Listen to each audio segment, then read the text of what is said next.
ایشون میگن زیارت جامعه صحیح هست، عرض میکنم بله صحیح هست. تشکیکی که در بعضی سند شده این منافات نداره.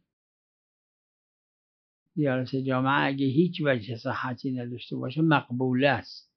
یعنی شیعه تلقیش کردن به اینکه زیارتی صادر از معصومه علیه السلام. یه مش از این چند تایی از زیارت جامعه هست، بعضی چیزای دیگه هست. هیچ دلیل و حجت بر صحتش اگه نباشه که هست، دلیل هست.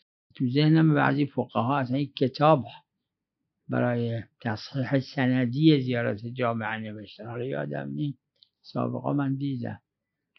اگرم اون نباشه اون مقبوله است. مقبوله از نظر چون طرق اطاعت و معصیت عقلائیه مقبوله معتبره.